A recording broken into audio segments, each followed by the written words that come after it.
Nederland. Het is de grootste ingreep in het Nederlandse landschap. De bouw van de Aarsludiek. Een complete zee waar een grote binnen maar. 5 provincies waren in één klap verlost van oerstremingsgevaar. Honderden hectare polderland kwamen erbij. En Noord-Nederland kreeg een directe verbinding oerlaan met de Ronestad. Op 28 mei 1932 was midden op zee het laatste gat slepen en weer de Zuiderzee in één IJsselmar. De oorlis van de Aarsludiek wie het hichtepunt in een eeuwenlang gevocht dat ons land leverde naar de zee.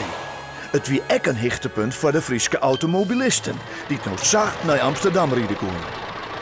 Maar het wie een dieptepunt voor alle viskers die haar breven zien op de Zuiderzee. De Zoute Zee, rijk aan visk, is verlengd en komt nou alleen nog maar voor in oude verhalen, op foto's en in veskes. Het West- en Noord-Nederlandse landschap had eeuwenlang een gotcha-cheese west van land met alle gewetterplassen. Altijd wie de Nederlanders drok konden gong maar het stikje bij beetje inpolderen van deze marren. Dat we al in het begin van de iertelling zag. De ben sporen voen van zijn eeuwenoud polderke bij Dwijn. In de middeleeuwen, als de zeedieken er komen, kunnen er meer marren droeglijn worden. Om het wetter komt een diek en mijn moen wordt de maar droegpompt. Op oude kaarten kun je nog zien dat er rond 1613 een Noorder- en Zuiderstaremer mar west had. En rond 1633 een Vergeester- en Jornahuistermar. De Zuiderzee wordt door een soort mensen gezien als een jijstige bedreiging vanwege het oerstremingsgevaar. Ze veroorzaken de vloed van 1824 een soort slachtoffers. Al lange tijd willen de mensen in deze zee wel graag afsluiten. Dat zou een soort rampspoed schelen. Maar technisch blijkt het eeuwenlang te ingewikkeld. In 1854 wordt Cornelis Lely binnen. Krijgt in die tijd binnen de grote stoommachines aan een opmars begonnen in Nederland. Maar stoommachines kunnen volle grotere bouwprojecten dienen worden. Zo wordt met stoom gemalen de Haarlemmermar droeg maken. Een groot en gevaarlijk wetter dat letter Schiphol opbouwt wordt. Lely zocht de nieuwe mogelijkheden van de stoommachines en begint al betiid plannen te maken om een Aarsludiek te bouwen. Hij komt terug in de Zuiderzeevereniging en wordt zelfs aan 3 keer minister. In die functies beziekert er de meesten te uitzoeken van zijn ideeën.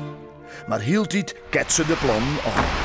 Het zou te ingewikkeld werden, of te duur, of het wie net echt nodig. De grote ommekeer komt in de jaren van de Eerste Wereldoorlog. Nederland docht niet mooi aan de oorlog, maar verneemt wel dat het voor zijn eten en drinken afhankelijk is van de landen omheen. De moet gauw nieuwe landbouwgroen komen. Boppen dat is er weer een vervelende oestreming. In 1916, maar alweer dodelijke slachtoffers. In 1918, voort na de oorlog, besluit het regeer dat het nou maar wezen moet met de Aarsludiek. Eerst wordt er een diek gebouwd tussen Noord-Holland en het eiland Wieringen. Dat gaat goed. En de bouwers doen een soort ondervinding op die ze goed broeken kennen.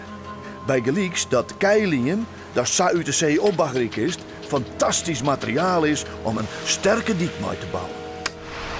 In 1927 begint de feitelijke bouw van de Aarsludiek. Van beide kusten en 2 werkeilanden aan krijgt de daam stadig aan stoel. Als laatste worden de 2 diepe geulen dichtmaken. Eerst de middelgronden bij Kwammerterzoon en daarna de Vlieter. Als die op 28 mei 1932 aansluiten wordt, is de Aarsludiek een feit. Behalve voor de Zuiderzeeviskers wie de Aarsludiek voor de meeste mensen een verromming. De voordelen wie een groot, vooral voor de Friezen die haar reis naar de Ronestad met uren inkwatsje konden. Dat zeggen trouwens ook de Duitsers in 1940. Zij woonden nu de Aarsludiek naar marinebasis Den Helder en Haatstad Amsterdam marcheren. De kazematten van Kwamuterzoon binnen stille tjoegen van de heftige gevechten die hier leveren binnen. In de oorlogsdagen houden de kazematten staan als enige plak in Nederland. De geestelijke huid van de Aarsludiek, ingenieur Lely, had dit allegaar net meer meemaken. Hij stoor in 1929, 3 jaar voordat de diek klaar werd.